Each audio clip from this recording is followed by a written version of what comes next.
Nuestro siguiente invitado justamente para hablar de esta discusión que se está haciendo ahora y del resto de la agenda legislativa, porque ya se anunció también ayer una apertura de la consulta pública para la ley contra el fascismo, las expresiones de odio. Se trata del diputado José Brito, que además fue ex candidato presidencial del partido Primero Venezuela y de Primero Justicia también.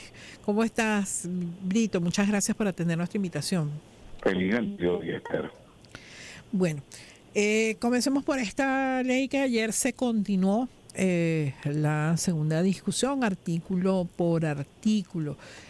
¿Cómo valoras este proyecto de ley? Porque, bueno, ya no solo en esta ocasión, sino en las dos veces anteriores que se presentaron instrumentos para regular el funcionamiento y sobre todo el financiamiento de las organizaciones no gubernamentales, hubo bastantes chillidos de parte de algunas organizaciones no gubernamentales. Bueno, sí, efectivamente, Esther, y muy acertadamente tú acuñas allí de algunas organizaciones no gubernamentales, porque yo siento que aquí hay una cantidad de organizaciones no gubernamentales que cumplen una función altruista, una función humanitaria importante.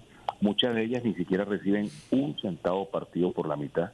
Es la verdad, yo he podido tener, y a propósito, por supuesto, de este debate que se ha dado por esta ley que se aprobará en la Asamblea Nacional. Esto está en fase todavía de discusión artículo por artículo. Y sé que algunos trabajan con las uñas, sin recurso alguno, ni nacional ni foráneo. Otras reciben financiamiento como tal y realizan sus actividades. Pero es que bajo esto yo siempre les he dicho, el que no la debe no la teme. Aquí quienes pegan un chillido son aquellos que se amparan en la fachada de una organización no gubernamental. Y amparándose sobre esa fachada, no solamente que tienen grandes negocios, que muchos se han hecho hasta multimillonarios, por supuesto, de los recursos que recogen por aquí y por allá, valiéndose de una emergencia humanitaria compleja. Bueno, aquí ha hecho mucha gente grandes negocios. Yo te pudiera decir, ¿quiénes chillan? Los implementadores.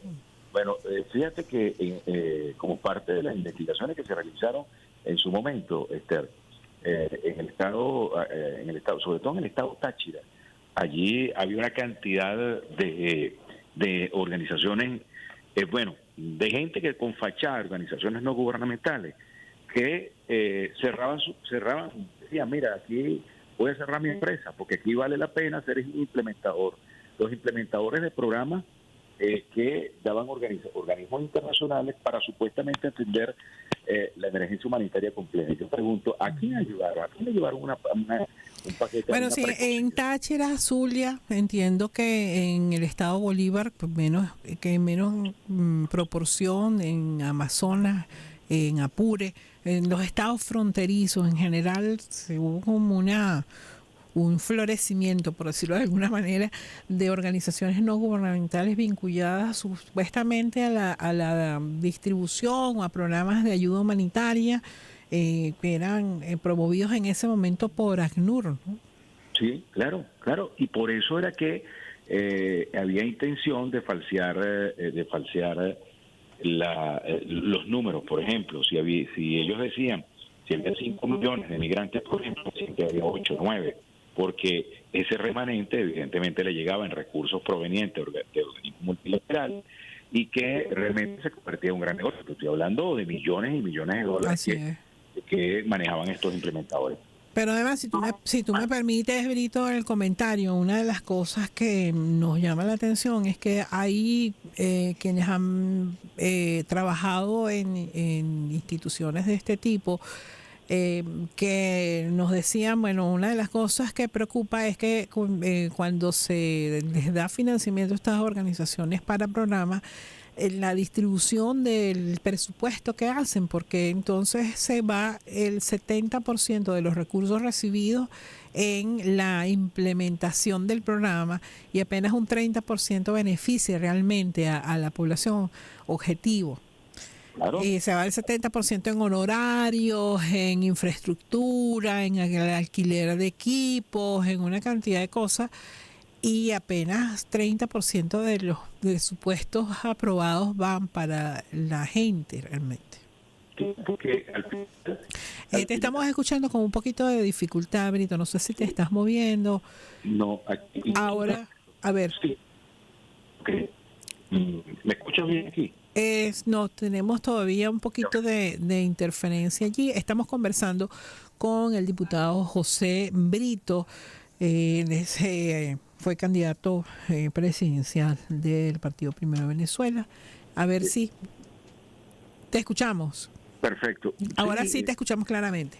Perfecto, Esther. Bueno, te decía evidentemente que los ciudadanos venezolanos eran tan solo la excusa perfecta para algunos vividores, chulos, desangradores, hacerse multimillonarios. Algunos viven en Nueva York, viven una vida de mucha opulencia, bajo la premisa de que, estos recursos son para atender una ayuda humanitaria compleja. Por eso que te decía, ¿dónde está la ayuda? ¿Dónde está la ayuda para una emergencia humanitaria compleja? ¿A quién le llevaron un paquete de harina precocida? ¿Cuál atendieron? Por cierto, los que chillan son los que recibieron muchísimos recursos, organizaciones multilaterales, cuando en tiempos de la pandemia no trajeron ni una vacuna a este país. Pero bueno, no solamente los chulos vividores y cosas, algo aún peor, que tiene que ser regulado, tanto aquí como en cualquier parte del mundo, porque hablan de Venezuela, pero es que en los Estados Unidos las organizaciones de este tipo están totalmente reguladas. En España están reguladas, en Francia están reguladas, en Alemania están reguladas, en los Países Bajos están reguladas. Entonces, bueno,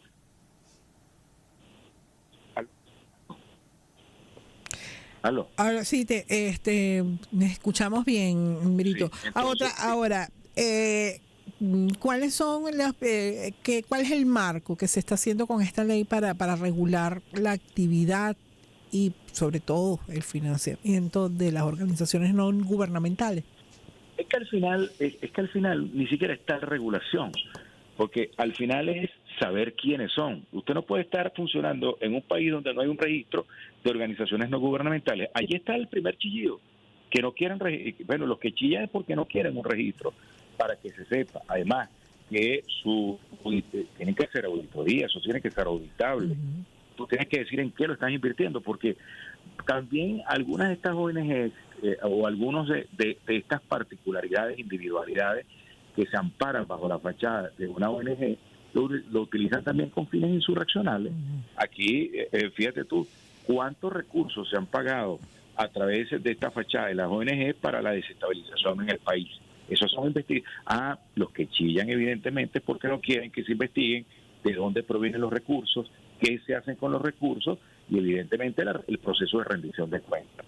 Son aquellos que no quieren rendir cuentas, que no quieren indicar en qué invierten, y además eso tiene que ser un cotejo. Si usted dice, usted atiende a familias vulnerables, por poner un ejemplo, en el estado del Tamacuro, bueno, vamos al estado del Tamacuro, vamos a determinar para el auditoría in situ que se invirtieron unos recursos sobre el particular. Por eso es que digo, el que no la debe no la teme.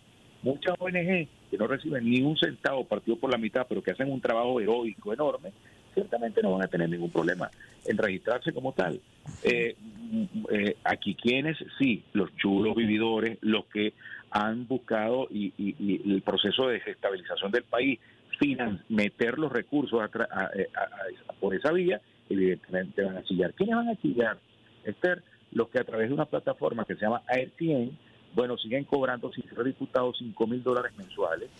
¿Quiénes van a chillar? Bueno, evidentemente el desangre que hay con recursos de todas y todos los venezolanos, que eso aparece reflejado en unos informes del Banco Central allá que todavía mantiene un interinato loco, bueno, donde ahí aparece reflejado que hay una cantidad de activistas, organizaciones políticas que, bueno, reciben dinero todos los meses como tal. El dinero que es tuyo, que es mío y que es de todos los venezolanos. Al final son los que terminan chillando. De tal manera que no es una ley que además es punitiva, que viene a perseguir, que viene a cercenar, que viene a cerrar. Eso hay que dejarlo muy claro, porque hay que salir del paso a la manipulación. Hay una profunda manipulación. Por eso es que en lo particular yo me he dedicado a hablar con muchos representantes de ONG, he conocido gente extraordinaria, gente que está trabajando, te repito, con las uñas, algunos que reciben uno que otro recurso como tal, pero que tienen una actuación que es contrastable, que se puede ver, que se puede verificar. Pero hay unos grupos que se hicieron multimillonarios a través de los programas de los supuestos implementadores, aquellos que hablaban de emergencia humanitaria compleja, y lo que hicieron fue hacer grandes negocios, y los que buscaron financiar el financiamiento a grupos inclusive terroristas, porque yo quiero recordar, por cierto, en el contrato que firmó Juan Guaidó tú recuerdas con aquel individuo sí, que el contrato aquel con Goudreau. con Gustroc, ¿no? Sí, Goudreau. Goudreau, que por cierto está siendo investigado por lavado de dinero actualmente y desfalco en los Estados Unidos. Bueno, resulta y pasa que el dinero lo iban a sacar a través de una ONG. Bueno, esos son los que chillan. Lo iban a pagar a través de una organización que se ampara bajo la fachada de una organización no gubernamental. De tal manera que eso es una ley que pueden revisarla, pueden contrastarla artículo por artículo. Va a un proceso ahorita de consulta pública, y a mí me gustaría muchísimo que en ese proceso de consulta pública cualquiera pudiera participar, pero también fundamentalmente todas las personas que son activistas de diversas vertientes, que tienen organizaciones no gubernamentales en Venezuela, que además pues, hay una cosa que no se dice, Esther, que este proyecto de ley que ya está en la fase de discusión artículo por artículo también establece mecanismos de financiamiento interno para esas organizaciones no gubernamentales, es decir, que pasen a recibir recursos del Estado venezolano para atender problemas sensibles y que puedan continuar con la loable labor que están realizando muchas de esas ONG.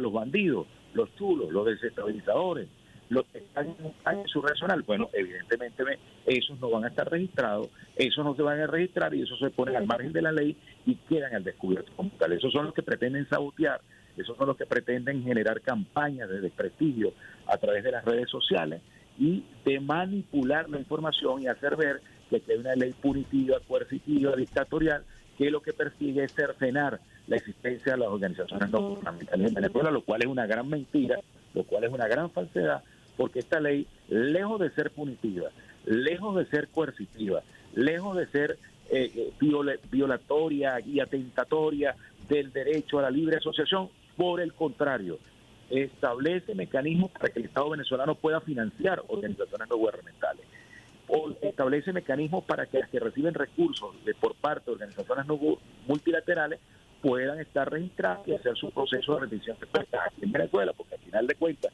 operan aquí en Venezuela, y que puedan indicar quiénes son los beneficiarios y cuánto se invirtió en los beneficiarios, para que no ocurran cosas como, por ejemplo, lo que tú señalabas hace unos minutos, que en los programas de implementación el 70% se iba en gastos operativos, entre comillas, y apenas un 20-30% en el programa social que le pudiera llegar a ciertas o determinadas comunidades o acciones como tal.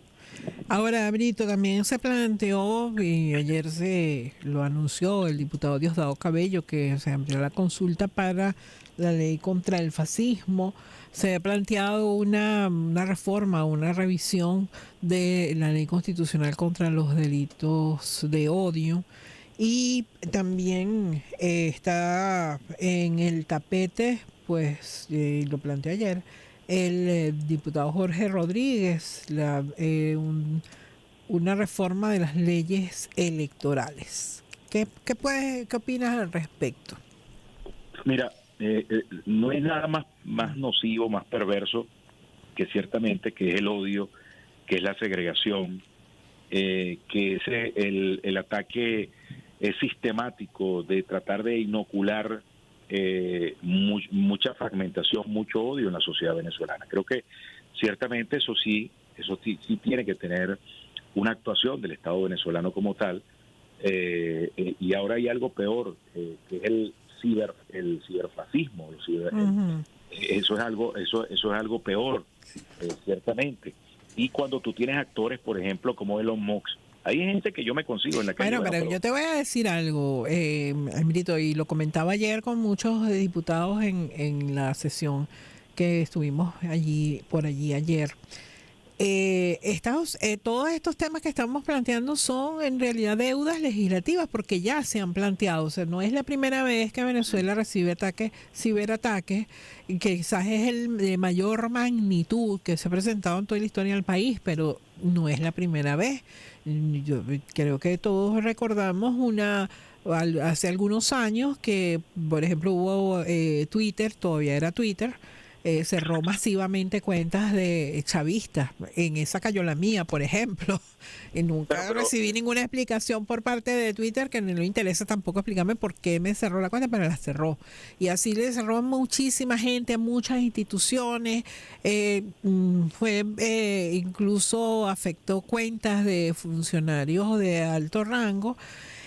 Por decir un ejemplo, los temas como, bueno, el tema de los delitos, contra los delitos de odio se reguló en el 2017 porque ya en ese momento estuvimos al borde de una guerra civil con este tema, ¿no? Además, mira, fíjate lo siguiente, para los que hablan de la ley de delitos de odio, eso muy acertadamente, tú lo acabas de señalar, eso evitó una guerra civil en Venezuela, porque aquí cualquier persona era susceptible de cualquier... ¿Tú te acuerdas de los escracheos? Claro.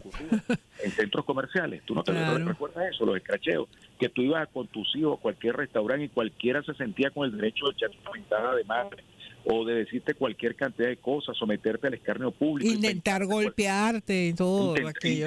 Claro que lo recuerdo. Verbalmente, pero también llegó un momento que eso pasó a la agresión física como así tal. Es. Bueno, eso puso un parado, y eso le puso límite, pero también le puso un parado a la actuación de grupos neuróticos, evidentemente actuando desaforadamente.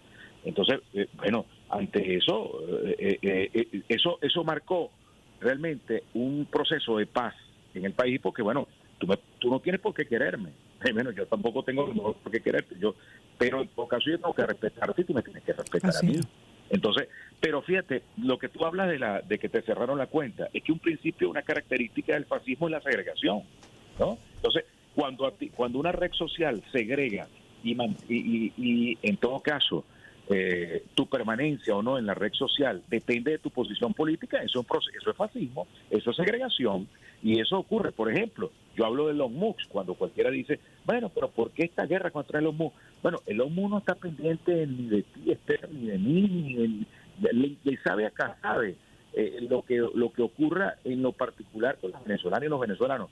Lo que no le sabe acá, sabe Elon Musk, es lo que está detrás de eso. Por eso es que él busca payasos de la clase política en Venezuela que le sirvan como sus cipayos, sus arlequines, le sirva sobre el particular para él llevar adelante su plan que tiene sobre el particular. Por ejemplo, Elon Musk, ¿por qué se mete en el conflicto venezolano? Se mete porque ama a los venezolanos. Mentira, se mete porque él tiene un conflicto demócrata. Por eso que evidentemente la candidatura de Donald Trump, y le está metiendo todos los días del mundo a la candidatura de Donald Trump, porque él tiene un conflicto con fabricantes de vehículos que utilizan energía fósil en los Estados Unidos, llámese Ford, porque él coloca el gobierno títere en Venezuela para pegarle el guante a las reservas de petróleo en Venezuela, sentar de rodillas allá en los Estados Unidos a los fabricantes de vehículos cuya fuente de energías es la energía fósil, llámese petróleo en este caso, para él imponer entonces en el mundo la fábrica de vehículos impulsados por... Mira, Brito, como suele suceder, se nos quedó corto el tiempo, pero en todo caso, lo que iban a ser las vacaciones de los diputados serán entonces para esta apretada agenda de leyes.